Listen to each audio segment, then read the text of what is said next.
जय छठी मैया। जो भी सच्चे मन से छठी मैया की पूजा करता है उसके जीवन से दरिद्रता, रोग और दुख सदा के लिए दूर हो जाते हैं।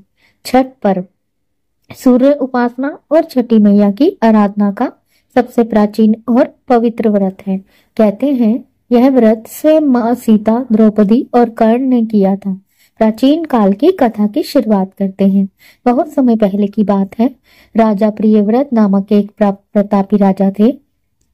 उनकी रानी मालिनी बहुत सुंदर और गुणवान थी, परंतु उनके कोई संतान नहीं थी। राजा रानी बहुत दुखी रहते थे।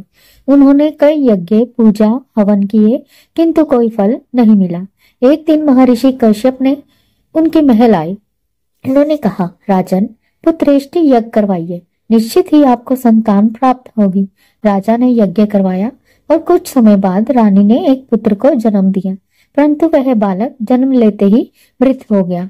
रानी मालिनी उस बच्चे को गोद में लेकर फूट फूट कर रोने लगी।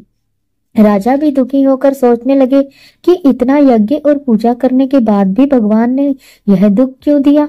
तभी आकाश से एक दिव्य नारी उतरी, स्वर्ण जैसी आभा, 6 भुजाएं और कमल के फूल पर विराजमान। उन्होंने कहा, राजा प्रियव्रत, मैं देवसेना अर्थात छठी देवी षष्ठी मैया हूँ। मैं सभी बच्चों की रक्षक हूँ। जिस घर में मेरी पूजा होती है वहां संतान सुख, दीर्घायु और समृद्धि आती है। मैया ने अपने वरद हाथ से उस मृत बालक को स्पर्श किया और चमत्कार हुआ। वह बच्चा जीवित हो उठा। राजा रानी अत्यंत प्रसन्न हुए और उन्होंने छठी देवी की विधिवत पूजा आरंभ की। तभी से छठी मैया की पूजा का यह व्रत मानव समाज में प्रचलित हुआ। व्रत की प्रक्रिया जानते हैं। कहा जाता है जो व्यक्ति छठ मैया का व्रत पूरी निष्ठा से करता है उसकी हर मनोकामना पूर्ण होती है। छठ व्रत 4 दिनों तक चलता है।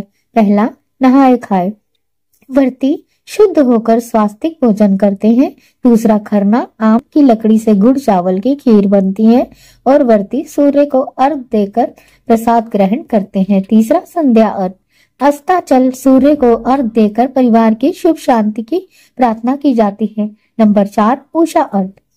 अगले दिन प्रातःकाल उदीयमान सूर्य को अर्घ देकर व्रत का पारण किया जाता है। इस पूरे व्रत में पवित्रता, संयम और आस्था का विशेष महत्व है। व्रती बिना जल ग्रहण किए भी पूरी रात जागरण करते हैं। छठी मैया और सूर्य भगवान का रहस्य जानते हैं। छठी मैया को सूर्य भगवान की बहन माना गया है। कहा जाता है जब व्रती सूर्य को अर्घ देते हैं तो सूर्य अपनी बहन छठी मैया से कहते हैं, बहन, जो तुम्हारी पूजा करता है उसकी रक्षा मैं स्वयं करता हूँ। इसलिए यह पर्व सूर्य उपासना और मातृशक्ति दोनों का संगम है। आज भी बिहार, झारखंड, पूर्वी उत्तर प्रदेश, नेपाल और पूरे भारत में यह व्रत बड़े श्रद्धा और उत्साह से मनाया जाता है। लोग छठी मैया के गीत गाते हैं। केलवा के फरेला घवद से ओ पिया चली छठी मैया के द्वार। मैया की आराधना में डूबे भक्त यही कामना करते हैं, हे छठी मैया, हमारे घर परिवार पर अपनी कृपा दृष्टि बनाए रखना। जय छठी मैया।